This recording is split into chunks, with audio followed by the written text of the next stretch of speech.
He said it with venom, like spitting acid. "Your career is filthy. You're not welcome under my roof." That night, I walked out of the house carrying only a duffel bag. No tears, no protests, just silence. But the silence hardened into something sharper. Because 3 months later, the same man who banished me called, his voice cracking over the phone. "We need your help. Your sister's drowning in debt. 100,000 would save her." I almost laughed. The same sister who joined him in mocking me, sneering at the work I'd built from nothing. The same girl who called me a disgrace while my father slammed the door in my face. Now they needed me? And that was the moment I decided they'd pay. Not in money, but in something far more permanent. I remember being younger, back before contempt poisoned everything. My father used to beam at my report cards, his pride so bright it felt like sunlight. My sister, Anna, clung to me like a shadow, begging me to teach her things, share my secrets. I thought we were a team. But the first cracks showed when I chose my own path. Not medicine like him, not law like he wanted. I built a business, digital, creative, unconventional. The kind of career no one in my family respected until it started making real money. Even then, it wasn't pride I saw in his eyes, it was disgust, as though success only counted if it fit his mold. Anna followed his lead, her loyalty bought by approval. She called me dirty money.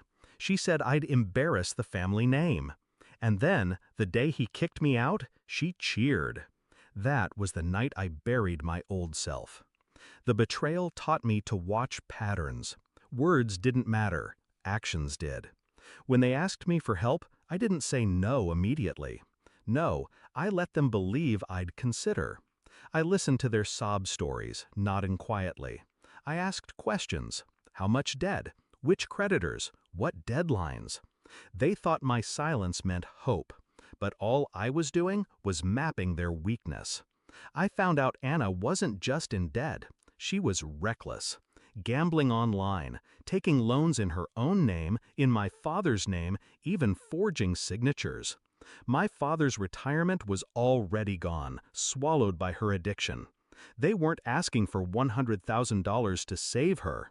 They were asking for $100,000 to keep their entire facade from collapsing. That knowledge tasted sweet. Because while they begged, I prepared. First move, I bought the debt. Quietly, anonymously, through a third party. Every dollar Anna owed, to the credit sharks, to the banks, became mine. Second move, I watched. I let the interest climb. I let the letters pile up. I let the phone calls shake their nerves at dinner. Third move, I made sure they saw me thriving. The filthy career? It had built me an empire. Press features, luxury addresses, invitations they weren't part of. They pretended not to notice, but envy is hard to hide. And then came the meeting. They called a family sit-down, a desperate performance masked as unity.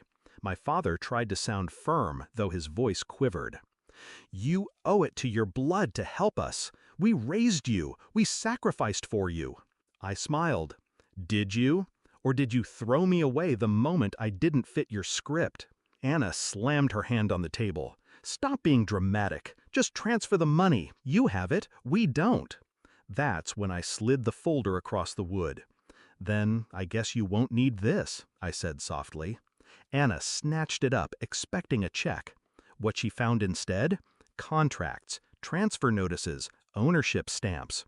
Every debt she thought was scattered across faceless institutions now pointed back to me. Her face drained of color. My father leaned over, eyes darting, confusion curdling into horror. What is this?" I leaned back in my chair, calm as a surgeon. "It's ownership. I don't just have the money you want. I have the chains you're already bound by." Anna's hands trembled as she flipped page after page. "No, this isn't real. It's very real," I cut in. "Every signature, every loan, every careless gamble, all mine now." Silence fell like a blade. The beauty wasn't in their screaming, it was in the dawning recognition. My father's face, red with shame. The proud patriarch reduced to a beggar who realized the executioner was his own son. My sister, wide-eyed, realizing the brother she mocked now controlled her every tomorrow. I let them sit in it. Let them suffocate under the weight of their own choices.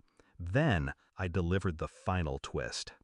I'm not going to collect tomorrow or next week. No, I want you both to wake up every day knowing your survival depends on the person you tried to erase.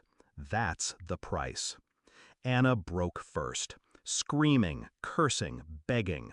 My father stayed silent, his jaw tight, eyes wet. It was better than repayment. Now, when they call, I let it ring.